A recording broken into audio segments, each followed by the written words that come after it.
I have with me today a gentleman that I've wanted to meet for several years, and I finally got to meet him in Texas a few months ago. And you all are going to know who he is, and you're going to know his story. But he is so much more than his story in November of 2017. Stephen Willeford, welcome to the show. Oh, such an honor to be able to go on a show, especially one that represents police officers and our men and women in blue. What an honor! I back the thin blue line like you can't believe and I tell everybody, nobody else is going to constantly to sign up and to run into danger and put their life on the line for you, and they don't even know who you are. Well, and you know what that feels like because you're not a cop, but you had um, the unfortunate opportunity to have to run toward the shots, run into danger, run into the unknown in your own community in Sutherland Springs, Texas. Can you talk about that day for a minute?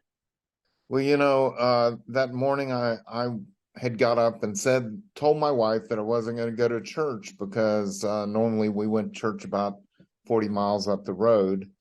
And I was going to start an on-call at the hospital where I worked. So I was going to have to carry a pager 24/7. And so I was relaxing. And my daughter came into the room to tell me that there was someone shooting up the church. And I ran to my safe. I grabbed a rifle, an AR-15, and ran out the door. I was barefoot. That's why they call me the Barefoot Defender now. And I'm okay with that. And people ask me, I can't believe you ran across the street with those shoes on. And I said, you're lucky I had pants on. It'd be a different story altogether. But the reality is I didn't have time to put on shoes. I knew that every shot counted. Every shot that I was hearing was meant for somebody I cared about. And I never thought in my life I would be the guy running into gunfire. But you have to ask yourself, what's tomorrow going to look like? Think about it. If you think about whether you would run into a battle like that or not, think about what the next day is going to look like. And you need to make that preparation before it happens, because tomorrow could look very different for some people. In fact, if you don't run out there and stop it, some people's tomorrow won't happen. Well, and that is so profound because as we're seeing now, we have less police officers on the street. We have rising crime. And so now more than ever before, American citizens are going to have to protect themselves when the police can't be there sometimes. Isn't that correct? Well, I talk to crowds all over this country. And again, I always support our law enforcement, but I even tell the law enforcement themselves and everybody else that are at it. Police are second responders. They call them first responders. No. And I don't mean any disrespect in that at all, but you're second responders. Because if you're in a shootout and you're where it starts, you're the first one that can respond. And Chris Bird wrote a book, and the subtitle of the book was When Seconds Count, Police Are Only Minutes Away. And now with the attitudes of some of our politicians and stuff with defund the police, and that's the absolute opposite of what we need. We need more good police officers out there. We need more training for police officers. We need better equipment for the officers. And we don't need to defund the police. We need to fund them. Because every time you start defunding police and cutting down on the numbers and stuff, it used to be, the old TV show Adam 12. They rode around in a car together. There were 2 officers per car, and now we've decided that we don't need to do that. That puts too much money in one car and stuff, and now a police officer has to wait for backup, you know, where before officers had their backup in the car. We need and look at the crime stats. When the more you defund police officers and take money away from training and things like that, the uh, more crime runs rampant. Well, and here's the thing. It's so after the Sutherland Springs shooting, you kind of became the face of the armed, trained citizen that was willing to step in, and now that's one of the things you talk to people about around the country, right? For gun owners of America, because you were prepared, not just tactically and physically, but you were obviously also mentally prepared. What do you want people to think about, whether they're just going to church, sitting in their house like you were, going out and about to their doing their daily business? What do you want people to think about in regards to not only their own safety and the legal carry of a firearm, but the safety of their community?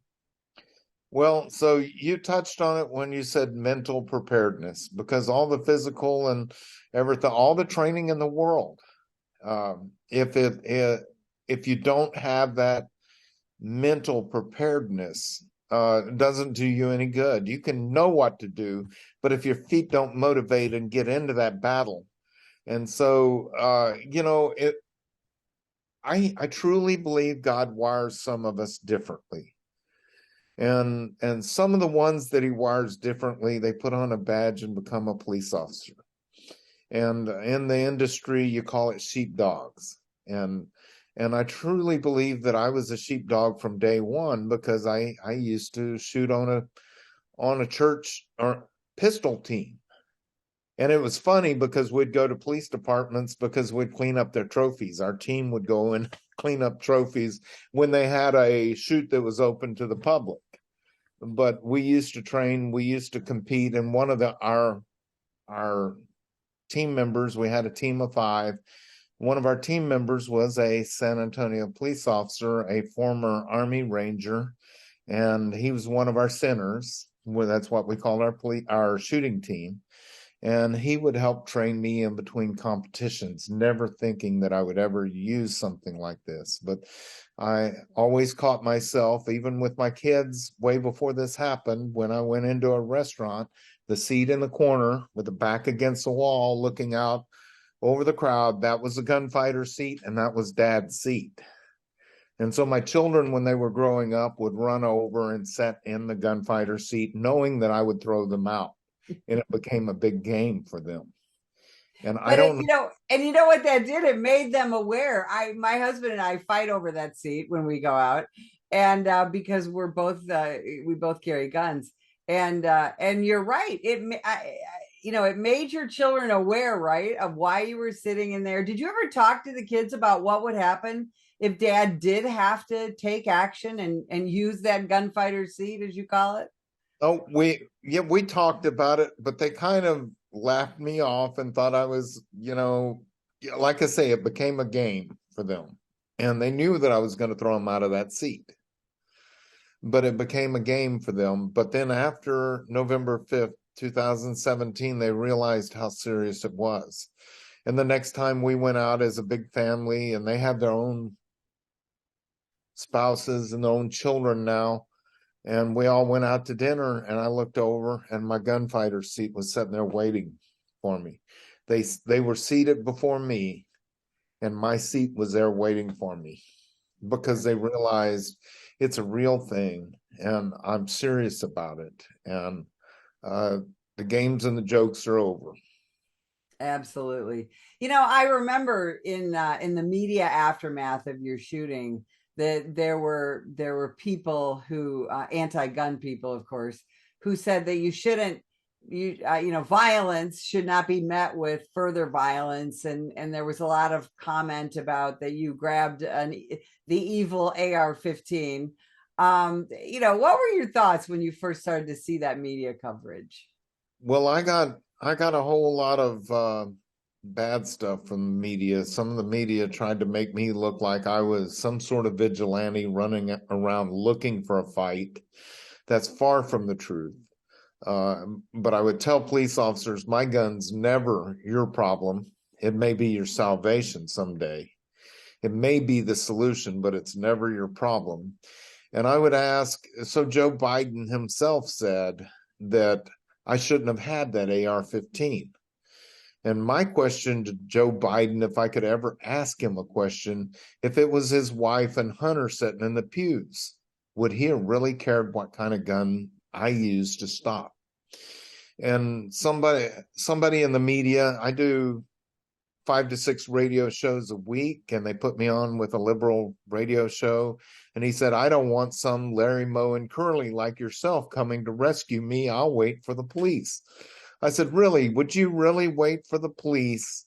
They were 5 to 7 minutes behind me. Would you wait for the police with a maniac and a gun inside a church building and you can't go anywhere?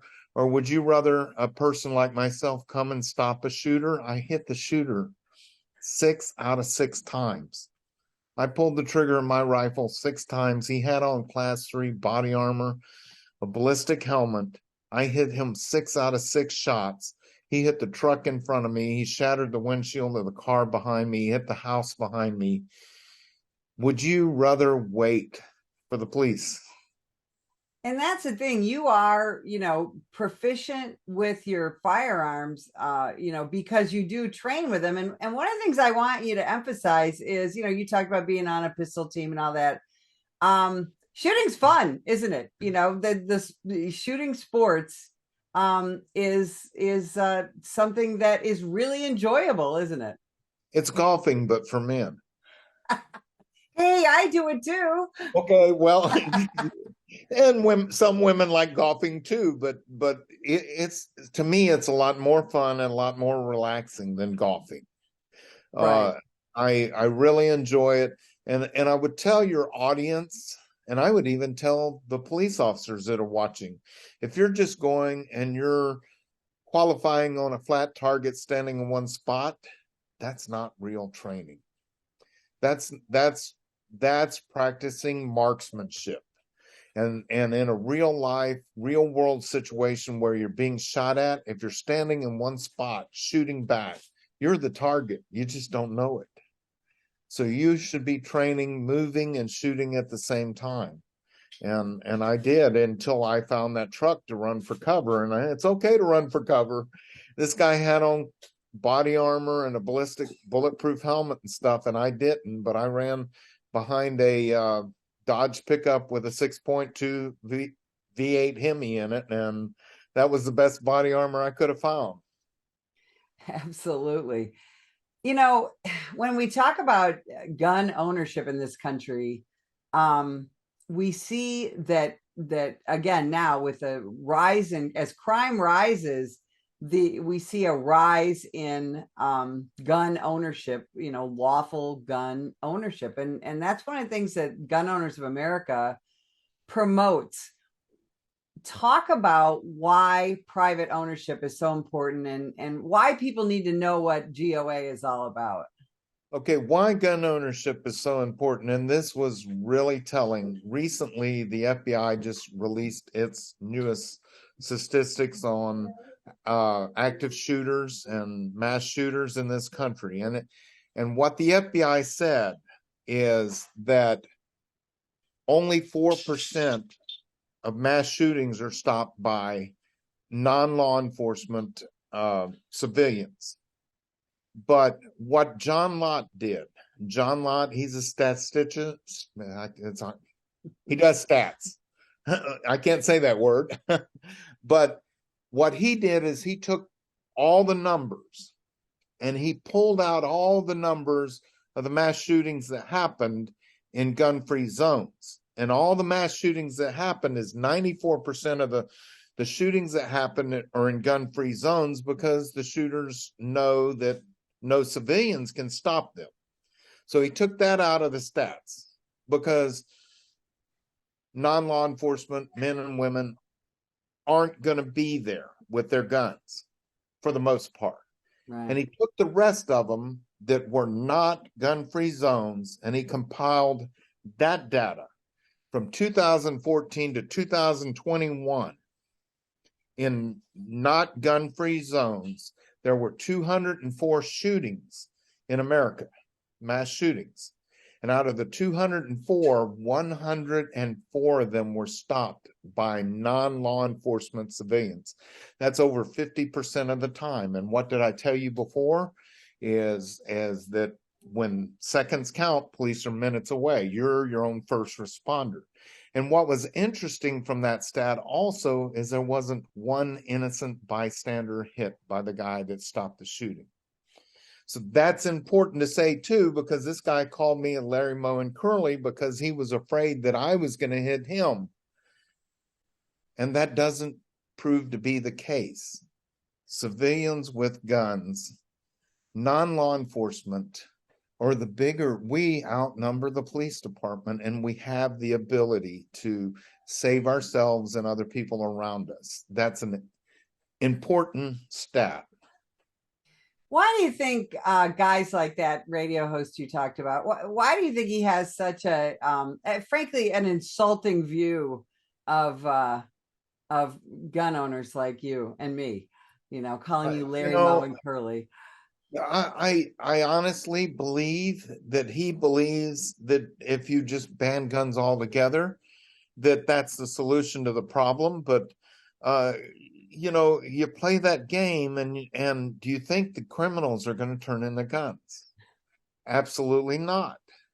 So if the good guys turned in their guns, then there'd just be criminals with guns on the streets. Who's going to stop them then? The police? Well, again, the police will do the best. And it's that same side of the aisle that wants to defund the police. So they want to take y'all's guns away from you. And then they don't want us to have guns either. Who's going to be left? Is the criminals. Yeah, And there's really there's a chaos happening that seems to be furthered by certain activists and people who want absolutely no guns or only the government to have guns, which would be law enforcement, and that's not the United States of America, is it? That's not our founding, and it's certainly not our Constitution, and it's not the way Americans do things, is it? let's take a little slice of America. Let's go back and look at, so what is America? And America is depicted on television a lot. Let's go back and look at the Andy Griffith Show, because this is what we need to return to. The sheriff walked through the town and talked to the people. Everybody was a friend of Andy's, you know? And the sheriff and Barney took care of all the legal needs, which were very minor, by the way, because it was that kind of, there's where we were in this country at the time. Everybody knew the sheriff or the law enforcement, the police chief or whatever. And he walked among everybody, and everybody appreciated him. And we had good moral values, and that's where we were in this country then. Now look at today's television, because it reflects our culture and everything else. And it's sad how far we've come from a comedy called The Andy Griffith Show to now the streets of New York or whatever it is, where violence and crime runs rampant and stuff. And what the media does to myself and to you guys, especially to you guys, daily, they take one incident of one bad cop that did a bad thing, and they put that out there and blast it, and they have to search real hard to find that. But when they do find it, they try to make it look like the norm. Our media is killing us as a nation and dividing us. there's bad cops out there. And a bad cop is a good cop's worst nightmare. And it's time that we get back. I was taught that if anything ever happened when I was a little boy, look for a police officer. Look for a police officer. He will help you. He or she will help you. Look for a police officer. November 5th, 2017. I never wanted to see red and blue lights more in my life than that moment. I had done everything that I could, and I had done it all right. But as I was standing out there at the crash scene, and I did not know whether he was alive or dead, and I'm staring down the sights of my own rifle, I never wanted to see police more in my life, to come take this responsibility from me at this point and get me out of this. Stephen Willeford, your story is an amazing one. Where can people find out more about you and about Gun Owners of America? Well, first go to gunowners.org and please look around there. See some of the things that we're doing and the battles that we're fighting. We're for getting rid of gun-free zones altogether. We're for arming and training teachers, not forcing teachers to be armed and trained, but we are for those teachers that would, to be able to carry in a classroom, to be able to stop a shooter. Well, we appreciate you spending time with us today. And if you would like more information about the National Police Association, visit us at nationalpolice.org. Ma'am, put the gun down! Put the gun down! Last year, law enforcement officers were involved in hundreds of thousands of use of force incidents. A use of force incident is when an officer must use nonverbal tactics to gain control of a dangerous situation. Put the knife on the ground. In many cases, officers have no choice but to use force when a suspect doesn't comply with a lawful order. Use of force is always ugly. No one likes it, especially police officers. Together, we can help de-escalate these dangerous encounters. Help police officers by complying with their lawful orders. Don't attack, attempt to disarm, or flee from an officer. Use of force is an officer's last option. Most incidents can be avoided by not resisting arrest. If you feel you've been wrongfully detained by a police officer, then seek a legal solution after the encounter has been resolved. Let's keep everyone safe. Comply now and complain later.